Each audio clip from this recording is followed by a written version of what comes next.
The next location of interest is Oneida Lake, New York, of course. Light from a fire shines over an Indian grave. So a farmer was digging for a treasure there according to his dream. He found some gold, but he forgot to turn around 3 times as directed in his dream. A lightning bolt from nowhere struck him, rendering him unconscious. The pot of gold was gone and the hole he dug was filled in when he awoke. So again, there is some urban legend here, but the fact remains that the farmer was there, was digging, and he found some gold. The next location we'll look at is Schoharie Hills, New York. So the existence of gold mine was revealed to a Seward boy, but he failed to find it because he spoke. Again, there is a lot of spirituality here, so be careful. So this is happening obviously in Schoharie Hills, New York. And so one evening in the town of Summit, a man saw a fire burning in a field, and curious, he went to this place and to investigate, but it had already burned out. So he marked the spot. He returned following day and dug up a $5 gold piece, proving that rust indeed burns off gold. Continuing in the same location of Schoharie Hills, an Indian is believed to have been buried over one of the Captain Pirate Kidd's treasures, marked by a small mound between 2 trees close to Conesville. Nobody has dug it up until now. A group of people slit a black cat's throat and marked the spot where its blood spilled. Again, there was a lot of superstition going on in that time. Just keep that in mind. So according to the instructions of a certain fortune teller, this is why they did it. So the town's clerk struck 12 as they dug there. Then the earth cracked and split before them, revealing a substantial amount of treasure. They all shouted as ominous rumblings filled the air, and then all the riches before them were gone. So there is something going on there and might be worth investigating. Continuing with Schoharie Hills, in Bleheim Hill, 2 brothers named Dave and Ren Decker dreamt of a kettle filled with money hidden under the floor of the home where they grew up. So they went there and dug in the exact spot. They managed to see the crack, but it disappeared before they did not use magic. Again, there's a lot of superstition entwined into those stories. Another version of this story mentions a fortune teller who gave the 2 brothers instructions on how to retrieve the treasure. The brothers failed to get the prize because of minister declined to bless the ground, and also the brothers forgot to remain silent. So again, if you stripped away the superstition, just focus on the facts, which are scarce, I admit, but you can you can investigate those places a little bit further, because there was definitely something going on. Some sort of treasure was buried. So let's move on. James D. Jeffers, who also went by the name Charles Gibbs, and I talked about Charles Gibbs in previous videos in a great deal. He was obviously a pirate. He turned to be a pirate. But so anyway, so he, together with Thomas Wensley, murdered the captain and mate of the ship Vineland, taking with them 54,000 Mexican dollars. In 1831, they burned the brig by the coast of Long Island and went ashore near Barren Island.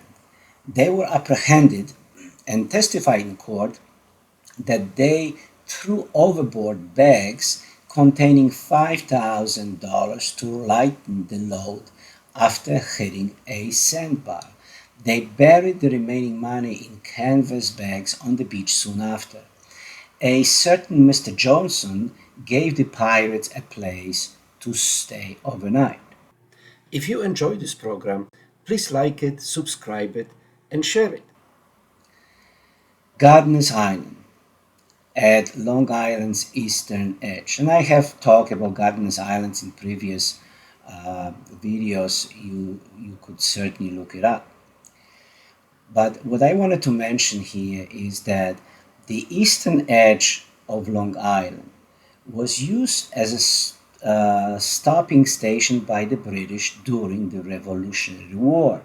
This region is abundant in relics from that era on the spot known as Cherry Tree Field. A treasure was buried there, of course, by Captain Kidd, part of which we believe that there is still remaining treasure, but part of which was removed by the Lord Belmont after Captain Kidd's arrest.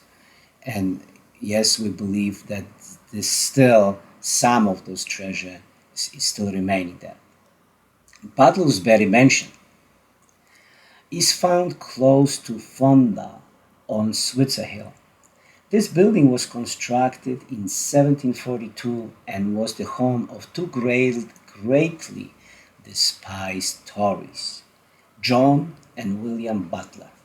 During the Revolutionary War, they raided the Patriots and then fled to Canada before the war's end. It is reported that they buried a substantial amount of treasure somewhere in or close to the mansion. The German Flats is a site found by the banks of the Mohawk River. Along its 10-mile stretch are Palatine settlements ruins that date back to the early 1700s. During the Revolutionary War, Tories and Iroquois Indians attacked the settlement, plundering and destroying the buildings. The inhabitants buried their prized possessions ahead of the raids. Many of them died and left their valuables behind. They never returned for them. So this is what I was talking about. Both the Revolutionary Patriots and the British favored Sharon Springs. Sharon Springs is located on the outskirts of Route 20. Many battles between the two combating forces occurred in the vicinity of Sharon Springs. Treasure hunters already have discovered many lost artifacts in the farm fields in this region.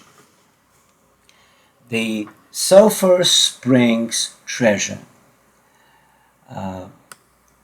So this is a story of a nomad medicine man who is said to have buried two treasure chests near the ruins of Sulphur Springs Health Resort between North Pitcher and Pitcher on the County Highway 26 back in the early 1900s.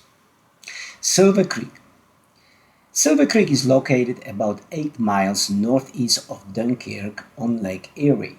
Silver coins are found on its beach, probably from the shipwreck of the Atlantic Ocean, a steamship that sank in 1852.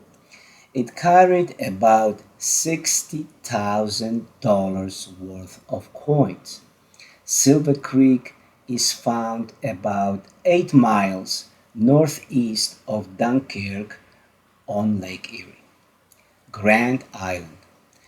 So Grand Island is situated between Buffalo and Niagara Falls on the Niagara River. Clary, the wealthy French merchant we mentioned before, buried some barrels close to his home and store which contained 18th century coins. So Here is a little bit more information for you. Those barrels were buried close to his home, and we know the ruins of this home's location. Bear Mountain Forts.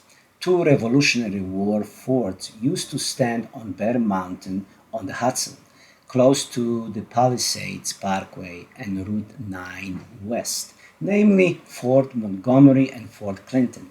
Some ruins of the forts are still visible. British troops captured both of these forts.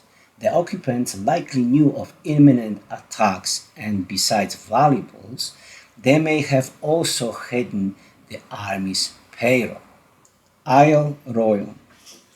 So, Isle Royal is an island situated on the St. Lawrence River close to the village of Warrington. A French army officer buried about $50,000 before he surrendered to the fort to the British sometime in the middle of the 1700s. The lost Blenheim silver mine is situated close to the north end of the mountain. It was sealed shut during the Revolutionary War to keep the British from using and profiting from it. Landslides only served to conceal and secure it further. If you enjoyed this program, please like it, subscribe it, and share it.